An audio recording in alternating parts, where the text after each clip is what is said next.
Well, hey there. You've stumbled upon the intersection of internet quandaries and psychological insight. Welcome to Veritas Views on AITA, where the quirks of the internet meet the expertise of Veritas Psychology Partners. Prepare to embark on a journey into the human psyche with our dynamic duo. I'd like to introduce my friend, colleague, and business partner, whose intellect is only matched by his wit, Dr. Daniel Kessler.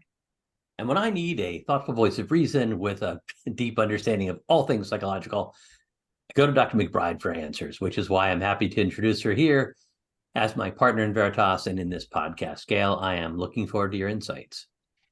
If you've never visited Reddit, you might not know what Am the Asshole is.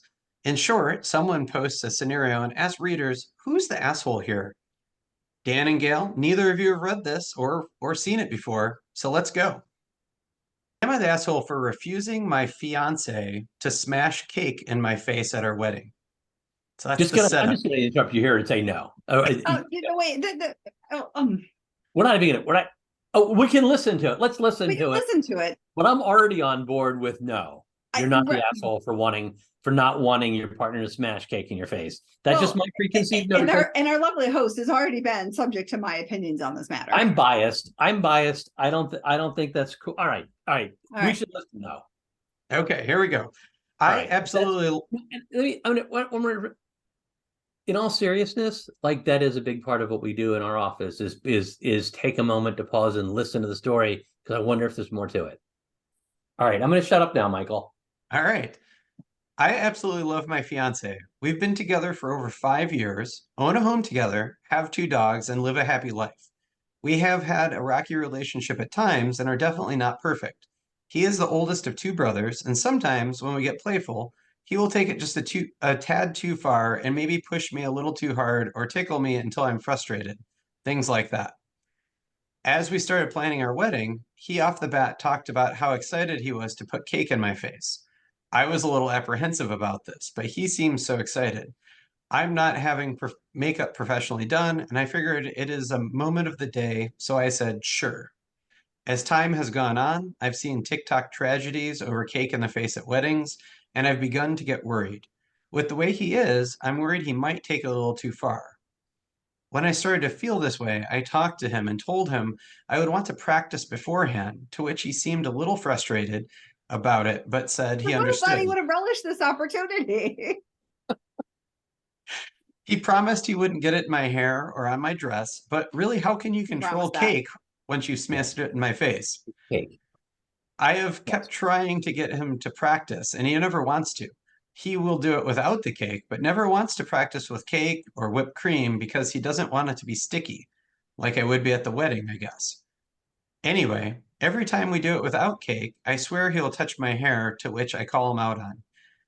He started talking about the topic with my dad, and I mentioned I really didn't want to do it unless we practiced. Once again, he did it without anything and touched my hair.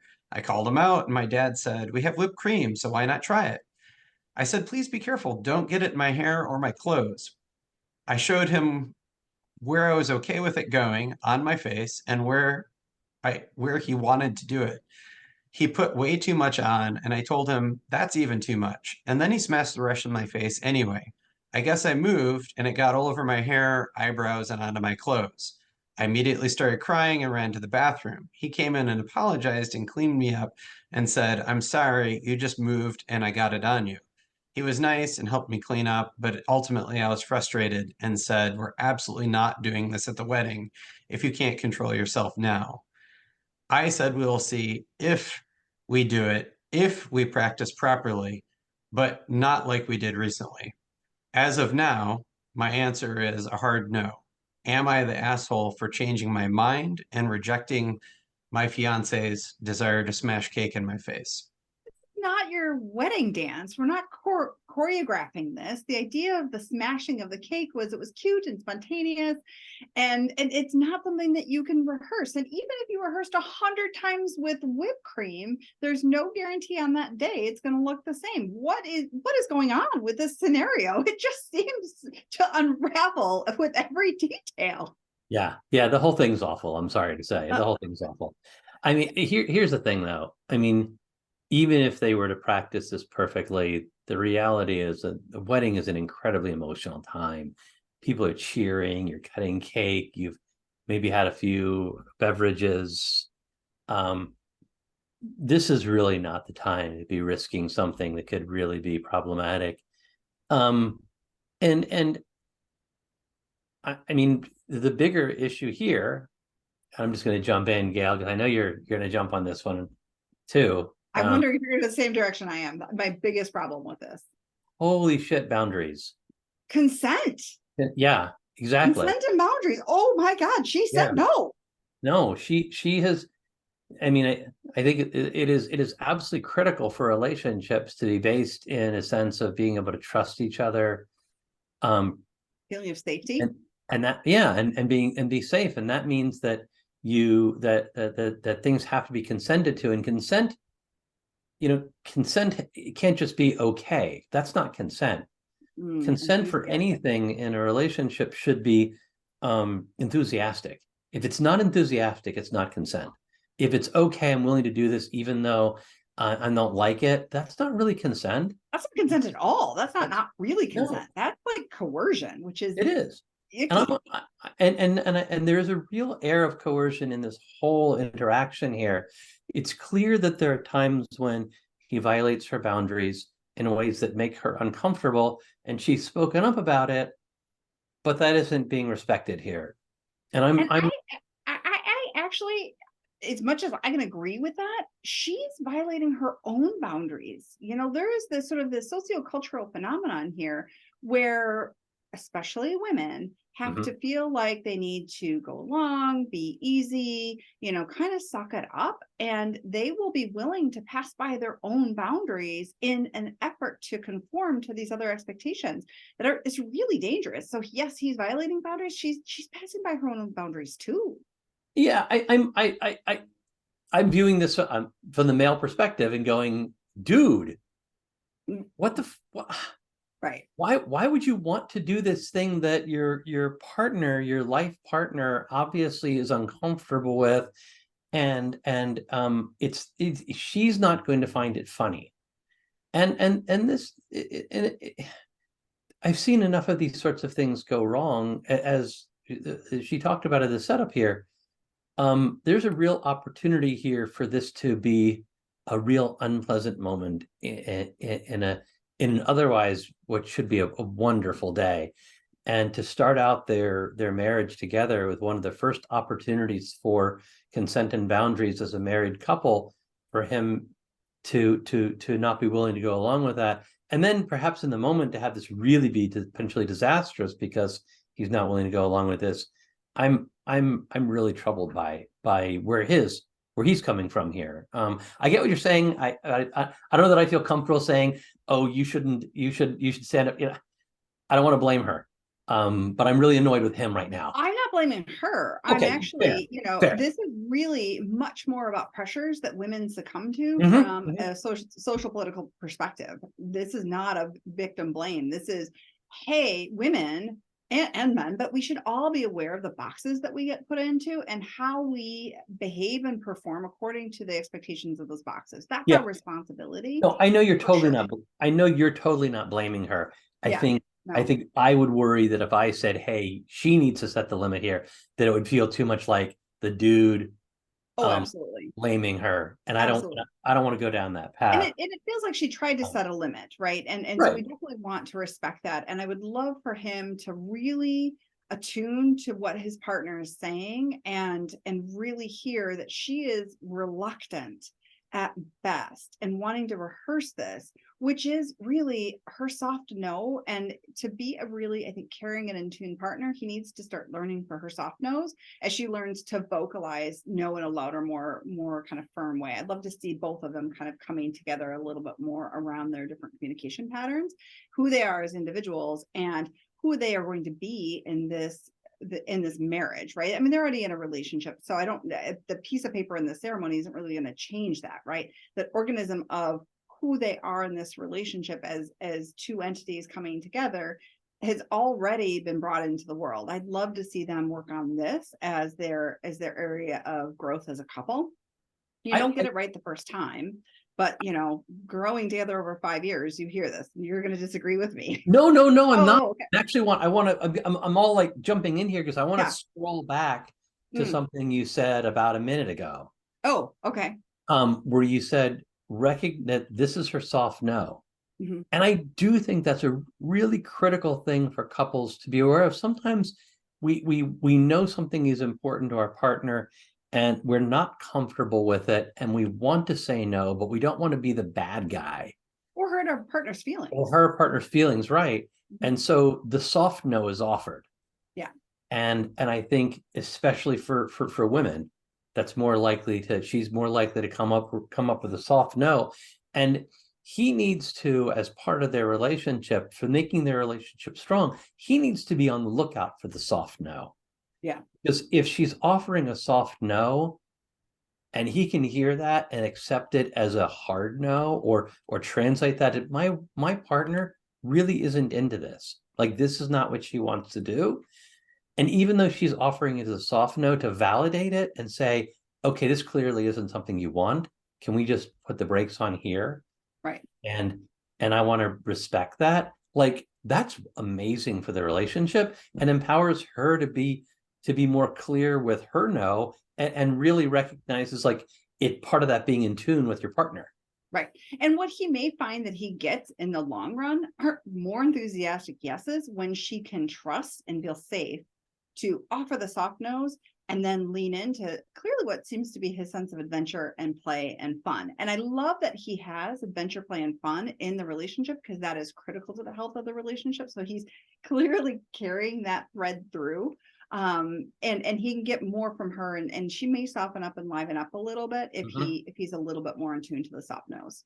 I love what you said there, because what you're saying is, if he I'm just going to repeat it because it was go good, for it. and I'm going to make it my own, so whatever. Yeah. But just this idea that like if she feels safe saying no, she feels safe that her boundaries are going to be respected, she's more likely to, in the moment of like, is this a yes or no, go, you know what? He's going to respect my boundaries. He's going to pull up if I ever say this is not okay. So I'm going to go forward because I know I can trust him. Yeah. But if I don't think I can trust him, I'm going to put a hard stop to it. Yeah. And so I think there's a dynamic through the relationship. Yeah. But the thing that, that they're writing about, and I'm going to go back to what you said, I don't even know, 15 minutes ago, is this is an incredibly special day. And I am concerned that they're trying to choreograph something like crumbly cake, sticky frosting, hairdos that have even been, even if she didn't hire anyone to do it and she did it herself, these are her pictures. This is her special day. And so while we've got a soft no on the table, we really need to be listening to this in this day that she has likely worked probably a year or more to plan. This is not the place to blow by the soft no. And I was going to say, and this may not be popular, I apologize maybe I don't want to apologize. I'm just not a fan of the cake in the face thing anyway. I agree. I mean, we had a discussion before our wedding, and luckily we were on the same page. Like, no, why would you do that? It doesn't feel loving. Good cake. It doesn't feel loving and caring to me. And I know that couples do it playfully, and I put that in air quotes. But it just doesn't. It just doesn't feel warm and happy to me. It feels kind of, I'm just going to say this, it feels kind of gross to me when I see it. And I don't apologize for judging anyone out there who had the cake in the face and loved it. To me, it's a moment of, and aggression even, that just feels out of place at a wedding. And maybe people disagree. But I've never, when I go to weddings and they're doing the cake, I'm always like, please don't. Oh, good. Yeah. Oh, whew, all right. Occasionally you see someone take the frosting and like boop on the nose or something, which feels a little less aggressive, but still, like, I can't get over it. Just the sticky on the face. Like, I wouldn't be happy. Not a fan. Either way on that one. So I'm just, to me, the whole thing is a hard no. But I think really crucial to this is the conversation of the two of them around boundaries, safety, and consent. Right. No, I mean, clearly you and I wouldn't want this at our weddings, but for those who do, then it does have to be about, being enthusiastically ready and in agreement. This is how we want to navigate this piece of our evening and our day together. And like anything else that where there's an opinion, there may be a couple out there who like, they both love this idea and they I'm sure there is. wait to do it. And you know what? If you're both on board and you think it's terrific, great. Well, it's an extension for me of the thing that like it's just gets me a little heebie-jeebie is the 1-year-old smash cake, right? Even though this child is smashing it themselves and them, it's everywhere. Like what is with our obsession of smashing cake and putting it in hair and clothing and places it shouldn't be? Okay, the 1-year-old smash cake is adorable. I'm gonna respectfully disagree with you on that one. I think the 1-year-old smash cake when they stick their hands in, carry the child to the bath, and you get cake all over the floor between the kitchen and the bathroom, and then you have the next take, which is the 40-year-old who puts on the dress and does a smash cake photo shoot. What is with our obsession with smashing cake? I haven't even seen that one. That one's you haven't? Oh, you must not be a over 40-year-old female. Okay, I'm gonna reel you guys in here really quick. Fine, so if I may, it seems like you are both squarely on the side of not the asshole, and there's definitely relationship work to do as well. I feel like he's I'm not willing to call him an asshole, but I'm not real happy with him right now for being so. Maybe I am willing to call him an asshole. He's being really insistent about something that his wife's not okay with. I am struggling a little bit because I really want her to stop making these false runs at something she doesn't want. She keeps making these offers and they're not genuine. She needs to stop making disingenuous offers and stick with what she wants and let her opinion rest and ride right there and just be clearer with him. It's not that she's an asshole for saying no, but I really want to see, and I don't know that she's an asshole, but I want to see her be more clear in her communication with her partner. And I want him to understand and hear that softer no and start respecting that and treating her with the tenderness that she's requesting of him. Perfect. Couldn't say it better. And I'll say, Reddit, for the most part, was 100% on board with you. Like the overwhelming response was not the asshole.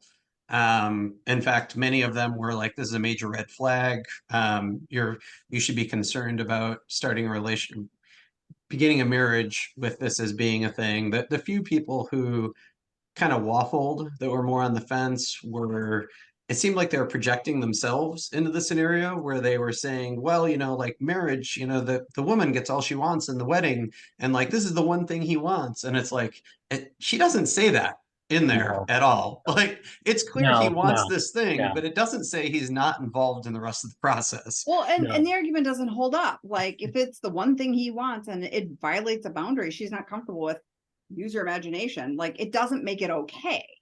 No, when I hear a man say the woman gets everything she wants at the wedding, that just feels, I'm just going to call it out. That just feels misogynistic to me. I think it's more likely that, I should go by my own experience and not put all men in the same category. I just wanted to know what time to show up and what I should wear.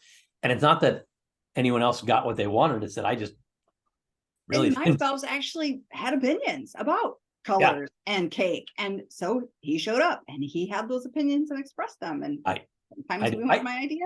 I showed up, but I don't have a lot of strong opinions about those kinds of things, so but I certainly wouldn't be like, well, she got to pick whatever. That just I'm not okay with that. That feels icky and gross too. So whoever said that, I feel icky and gross about that as well.